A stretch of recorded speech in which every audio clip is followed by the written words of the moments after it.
We've been doing a series called Life Interrupted, Finding God in the Midst of the Chaos. And we're going to look at a really interesting text this morning. We've looked at a number of the ways in which life is interrupted in our lives, where things happen to us. And today is almost the quintessential interruption. It's really a catastrophe. So we'll look here, the Gospel of Mark. This is a story that's told by several of the gospel writers in different ways. And I like the way Mark tells it, always a kind of compact version. On that day, when evening had come, he, meaning Jesus, said to them, meaning the disciples, "Let us go across to the other side." And leaving the crowd behind, they took him with them in the boat, just as he was. Other boats were with him, and a great windstorm arose, and the waves beat into the boat, so that the boat was already being swamped. You get the picture here. This is a storm at sea.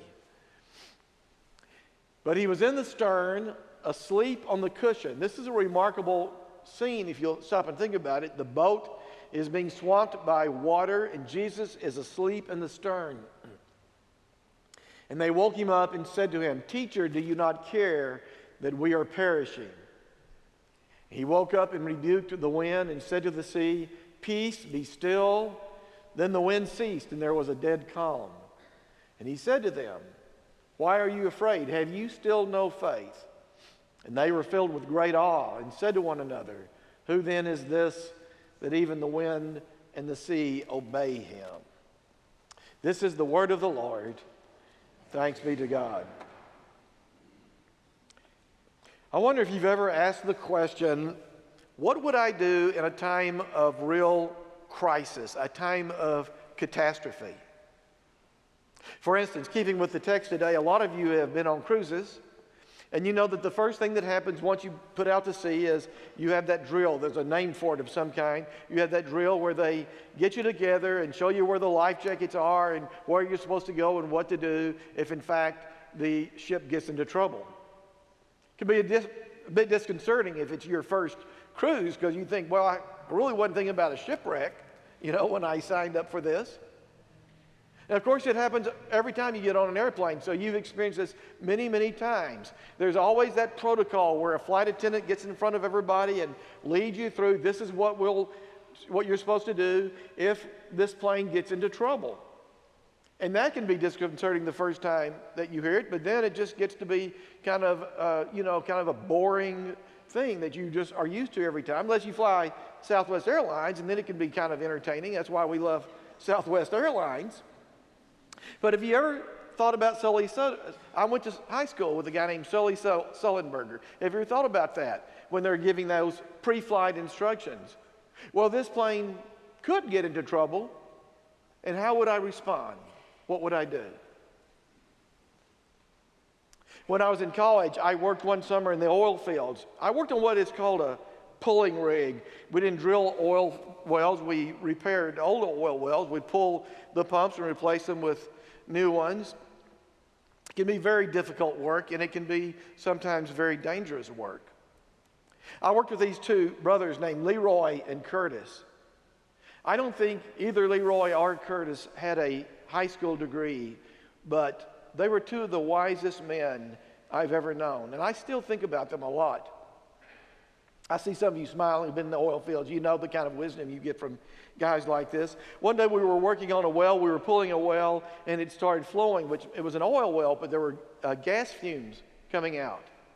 And Curtis, who ran our crew, had lost an eye in an oil field explosion earlier in his career. And so after a few minutes, it kept flowing. He said, "We're going to shut this down and let this well settle down." So we turned off the pulling machine, and Leroy and Curtis and I were sitting on the back of the pickup. And I started wondering, what would we do? And I looked over there. There was a little fire extinguisher in the back of the pickup. And I turned to Leroy, and I said, "Leroy, what would we do if this well actually caught on fire?" I said, "Would we grab the fire extinguisher and try to put it out real quickly?" And Leroy said, No, Don, we wouldn't. He said, "Look out there to the north. You see that line of trees way out there about a quarter of a mile to the north?" I said, "Yes." He said, "Do you see the path across this pasture to those trees?" I look out there. I looked real carefully. I said, "Leroy, I don't see a path at all." He said, "If this oil well caught on fire, you would." These guys were really, really wise guys.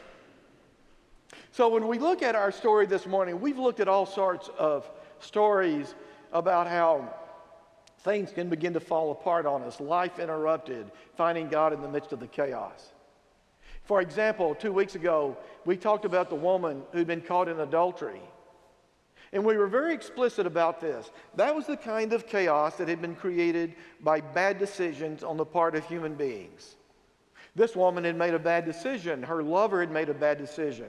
We speculated about the fact that probably they had family members and friends and supporters who had made bad decisions as well. And of course, the leaders of the community had made a bad decision. They'd gathered around her and they decided that they were going to stone her to death until Jesus intervened.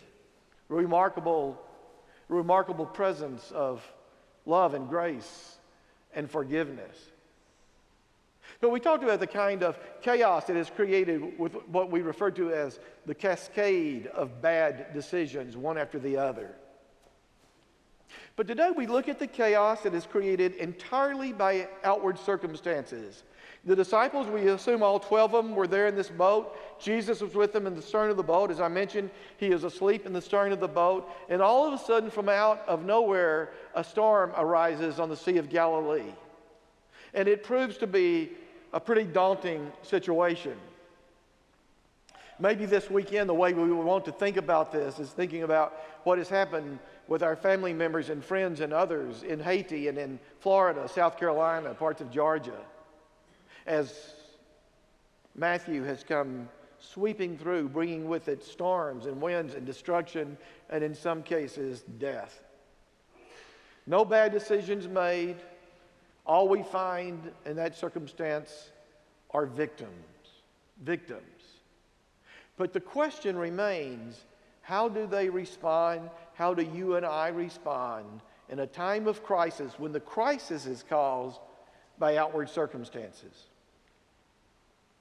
So one of the best ways I think to look at this particular story is it's what I call the bird's eye view. We can look at this story as if we are like a camera that's on top of the football field. We can see the full playing field, and we can just observe what is going on. So when you look at this story from a bird's eye view, this is what you discover, the observable facts about what is going on. First of all, they're out there on the Sea of Galilee, and there's a great windstorm. Out of the blue, it threatens to overwhelm this little boat. The second thing we observe is that this isn't true of the disciples, but Jesus is asleep in the stern of the boat. Those are the two things we observe in terms of outward circumstances. But then there are three characteristics we observe in terms of the inner response of the disciples. That's the thing they had control over. What is their inner response to these catastrophic circumstances? And what we see is this. Three things. First of all, they panic. They panic. I'm not in the mood to blame them about panicking under these circumstances, because I suspect I would do the same thing. I don't know about you, I can swim, but I have a fear of drowning. And it's easy to see how they would give in to their fears and panic in these circumstances. The second thing they do, and it derives straight out of the sense of panic that they had, is that they succumbed to catastrophic thinking. And we've talked about that quite a bit. Catastrophic thinking is a psychological term. Catastrophic thinking is what happens when we take a present set of circumstances, we evaluate them, and then we assume that the very worst circumstances are going to follow. So we go right to the worst possible outcome.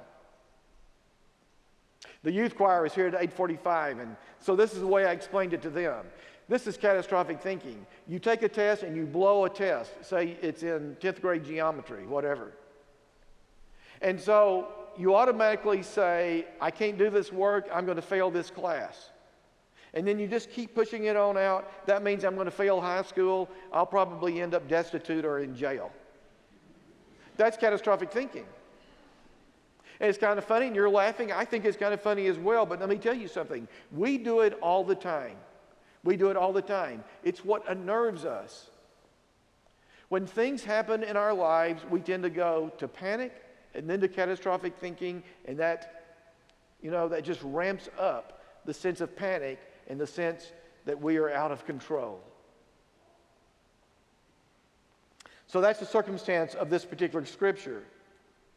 But one of the ways of looking at this story is as a metaphor for all of those things that do happen in your life and mine. And you can sit there this morning in a very personal way, think about it. Maybe you're young enough, or maybe you've just been lucky, and your life has never been threatened by outside circumstances that threaten to overwhelm you. But the day will come when it will happen. Again, we say it so often, because I've experienced so often in this congregation, in my own family, the phone call, the diagnosis. Have you ever had an automobile accident? If you've ever had an automobile accident, you know that it happens in a fraction of a second, just like that. And you go back and you play it over and over and over again in your mind. One little tiny mistake. You just didn't see something out of the corner of your eye. Or that light changed and you weren't expecting it to. Things like that happen. And all of a sudden, your life can be changed rather dramatically. And so when those times arrive, and you feel like your life is being overwhelmed by the chaos of outward circumstances over which you have no control whatsoever, that's how the disciples were feeling, we tend to react in exactly those same three ways.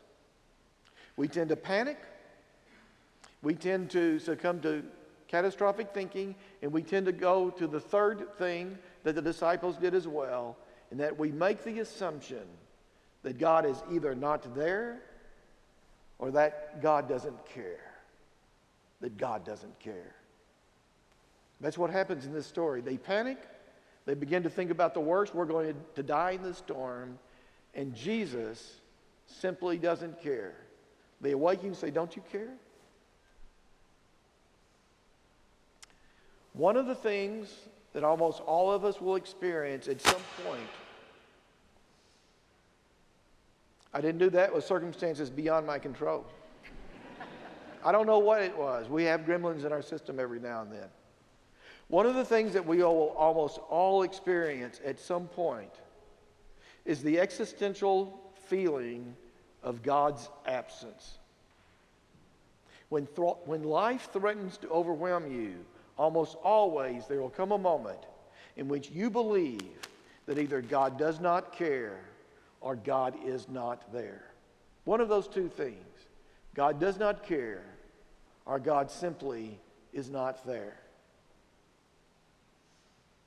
When you read the history of the saints in the church, all of the ones who kept journals or who wrote books, it really is remarkable. Almost all of the great spiritual giants in the history of the church have written about what in the literature is known as the dark night of the soul. We're talking about people who have spent their lives trying to connect with God spiritually. People who have experienced great spiritual discipline in their own lives, who pray every day. And yet they all talk about the dark night of the soul. It's both a psychological condition, but more than anything else, it's a spiritual condition in which they arrive at the conclusion that God is not there or God does not care. And it is an extraordinarily painful time in the life of a human being. One of the stories that is well known by my generation of preachers is the story of Harry Emerson Fosdick. Harry Emerson Fosdick, in the early part of the 20th century, was the preacher at Riverside Church in New York City. Arguably the greatest preacher of the 20th century. Probably, for sure, the greatest preacher of the first half of the 20th century. Mesmerizing, brilliant.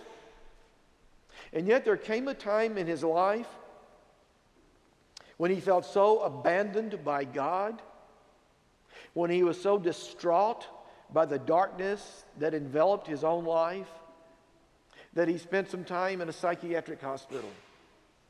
His friends and his family didn't know whether he would ever come out or not.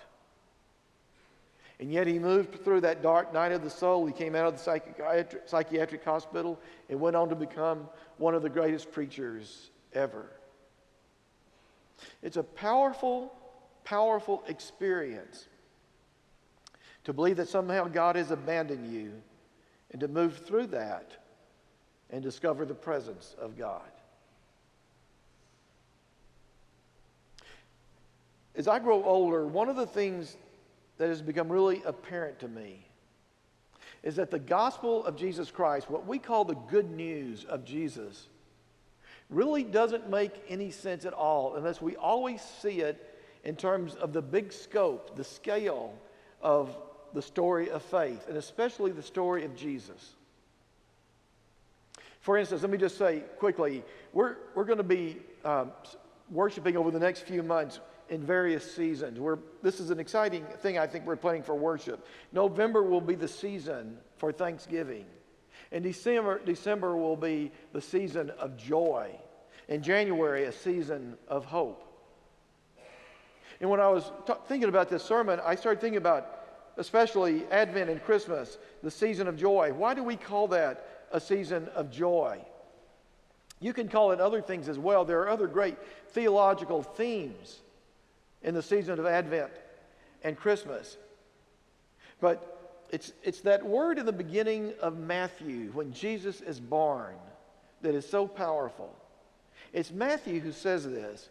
When Jesus is born in the crib, or when the announcement is made to Joseph, and Matthew says, and his name will be called Emmanuel, which means God with us. God with us. His name will be Emmanuel, which means God with us. That really is the story of the gospel, isn't it? But here's what I started thinking about. When you look at the scope of the life of Jesus, there came a moment in his own life when in the fullness of his own humanity, Jesus believed that God was no longer with him. It was on the cross. It was on the cross, and in the midst of excruciating human pain, Jesus looked up and said, my God, why hast thou forsaken me?" In some ways, that may be the most human feeling that we have as people. That moment when we feel overwhelmed by life, as if we feel like the storms of our life are going to literally bury us or drown us. And we have that moment, my God, why hast thou forsaken me? Where we believe that God either isn't there or doesn't care. It even happened to Jesus. And so that's why it's important to see the trajectory of the whole story, from the manger to the cross to the empty tomb. And we respond by acknowledging God never abandoned Jesus. In the end, God was still there. God was still there. And so it is with you and me. When we look at our lives, there come those moments, they're inevitable, when we believe that God is not there or God does not care. That's when we remember the words of Jesus in this story. Do you not have faith? And recall the fact that even in the worst moment, Jesus was still in the boat with them. And we remember that even in our worst moment, the end of the story belongs to a God who is always there and who always cares.